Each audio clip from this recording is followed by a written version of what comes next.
Hello everyone, welcome to my channel. Please subscribe and keep watching more details. Bold and beautiful early spoilers. August 4th to 8th. Taylor heartbroken and Nick revolted. Bold and the beautiful spoilers for August 4th to 8th. 2025 see Taylor Hayes, Rebecca Budig being crushed, and Nick Marone, Jack Wagner. Completely disgusted, as we always do on early edition day. We talk about what's coming the rest of this week and then dive into what's coming the week ahead. If you are behind on episodes this week, I'll catch you up real quick. Everybody is in Italy for Forrester. Everybody that matters. And we have seen Nick desperate to get over to Capri so he can steal. Brooke Logan, Catherine Kelly Lang away, and hopefully steal her heart.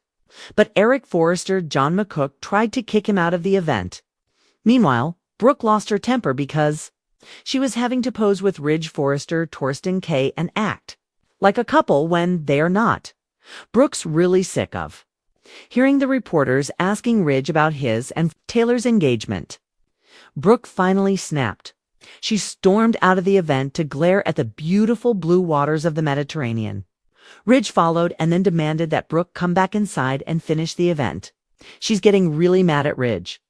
Brooke said she's sick of him stomping on her heart. Back in L.A., Sheila Carter Kimberlin Brown told Deacon Sharp, Sean Canone, she's upset because Lee Finnegan, Naomi Matsuda, is not answering her texts and calls. Then the woman in question shows up to pick up takeout from Il Giardino. Sheila demands to know what Lee did with Luna Nozawa's. Lisa Yamada remains so she can say goodbye and get closure. But Lee's not giving answers. We also see her medicating Luna. Lee is hoping for the best, even though her granddaughter niece remains unconscious. On Thursday, July 31st, Sheila suspects that Lee knows something about Luna Nozawa, Lisa Yamada, that she's not telling her. Lee is being super coy when Sheila asks if her granddaughter Luna was buried, or if Lee spread her ashes somewhere. Sheila just wants to be able to say goodbye to Luna. She really thinks she's dead, of course. We all knew she wasn't because Brad Beal couldn't write a surprise to save his life. It's crazy, so predictable. But Lee is smart. She could have lied and just told Sheila, oh yeah, I spread Luna's ashes at the beach. Then Sheila would go out there, say goodbye, and stop asking about Luna instead. Lee is dodging and weaving because the writing is so predictable. This is going to lead Sheila to do some spying. I presume Deacon is very supportive of Sheila this week. He is comforting his wife, even though Deacon absolutely despised Luna for killing his friends. But Deacon is trying to be nice about it because as far as he knows, Luna's dead and gone. Meanwhile, Luna is not on a ventilator. So she is breathing on her own, which is a good sign. But Lee seems quite worried. She's determined to save Luna's life. We'll have more scenes of Luna unconscious on Thursday, where Lee has gotten her hidden away. In the midst of Brooke's emotional breakdown on Capri. Nick walks up on the two of them, and Ridge snaps and tells Nick he's not part of this conversation. Ridge tells Nick to go away, but he's not going to. Brooke is quite torn as Nick tells her to come with him while Ridge demands that she stay there. This is the last straw for Brooke. After Ridge and Nick argue, it looks like Brooke tells Ridge to screw off and she walks off with Nick. Brooke seems to have finally hit her limit with Ridge, which makes sense because he is the king of mixed signals. I do expect that Eric Forrester, John McCook, is lurking and watching. If he sees Brooke going off with Nick, Eric's going to demand that Ridge stop this and get back with the woman he's meant to be with. Also on Thursday, Spencer Krumaro tells Electra Forrester Linnea Grace she should consider modeling for Forrester Creations. But she insists she is a jewelry designer. That's what she does. As they're talking, Will's phone chirps and he kind of laughs. He's going to tell Electra that it's great. They know it's not Luna texting him anymore. Now, it's understandable, but Will and Electra sure are dancing on Luna's grave. Little do they know, no grave to dance on. On Friday, August 1st, we're going to wrap up this week with more of Will and Electra's chat. Continuing with him again, pastoring her about modeling, at least while Brooke's not around. The question is, can he talk her into it? That Remy Price Christian Weissman incident may have. Electra more interested in retaining her privacy and staying behind the scenes. Looks like we may get a chat almost just like the one they had on Thursday. We know how Belle loves to do that. Back over in Italy, Nick is making big plans to propose to Brooke on his boat. We're going to see her and Nick enjoying lunch out in Italy with a breathtaking view. Looks like they are going to be on the boat. Also, this week Eric asks Nick to give up on Brooke and not propose. Of course, Nick's not going to listen to Eric. He's got big plans, at some point early next week. We have huge things, life or death stuff happening in Italy. The big accident that we know is coming thanks to Brad Beal giving an interview to an Italian magazine, not thinking it was going to wind up translated in America. And we translated that. You can watch it here. The week of August 4th through the 8th, Finn Tanner Novlin uncovers a clue. He just noticed Liam Spencer's Scott Clifton.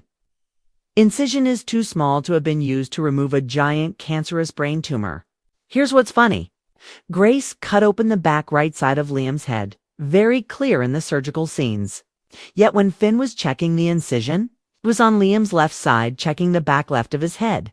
There should be no incision there. This is some sloppy production work. Grace overheard Finn. She may try to run and cover her tracks or just run away before she is busted because Bill Spencer Don Diamont told. Liam, the surgery cost $1 million.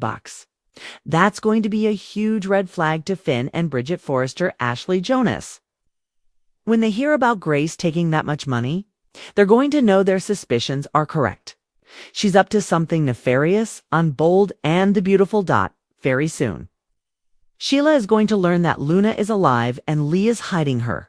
Then, early next week, we're going to get Ridge's big aha moment. It looks like Brooke has an accident. She's in danger, and Ridge dives in to play hero. That's when he realizes Brooke really is his destiny. Nick may not get the chance to propose. Or maybe he pops the question and doesn't get an answer. Also, something is wrong with Nick's boat. That's why the mechanic was tinkering with the steering wheel. It looks like something happens with the craft and Brooke may fall overboard. She's going to end up at risk, and at the end of it, she's going to get back with Ridge. Nick's going to walk away from Brooke, likely forever. Once Ridge tells Brooke he chooses her. Obviously, that's it for Nick. He doesn't stand a chance.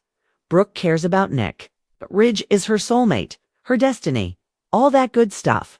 We're going to have the montage of her life and their romance flashing before Ridge's eyes as he's trying to save her. Eric, of course, is going to be feeling triumphant about all of this, but Ridge is also going to be dreading what's ahead with Taylor when he gets back to LA, because she is going to be crushed. She's probably going to be furious because she thought as soon as Ridge got back, they were going to start planning their wedding.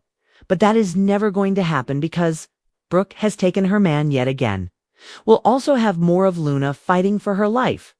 But the question remains, what kind of life could she have left? She either has to run away or face arrest.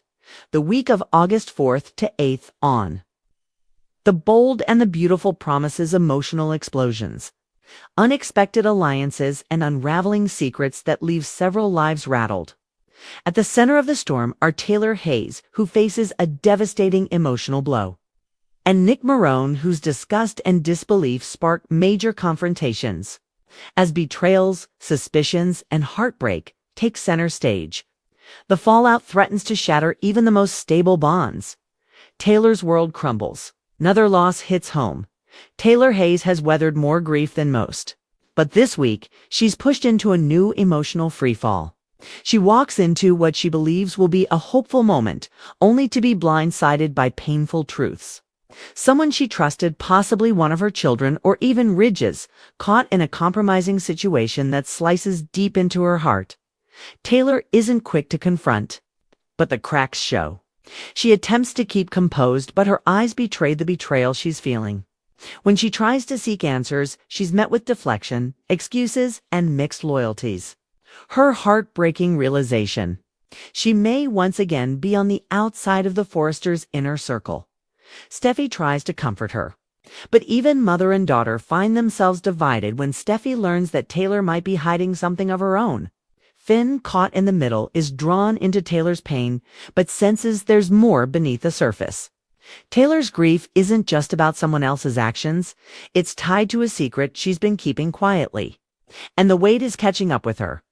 Ridge, torn between guilt and duty. Ridge Forrester senses something is wrong with Taylor. But his attempts to bridge the gap come too late. His conversations are laced with regret, but his decisions only deepen Taylor's emotional wound. Someone from his orbit, possibly Brooke or a Logan daughter, interjects with opinions that create further distance.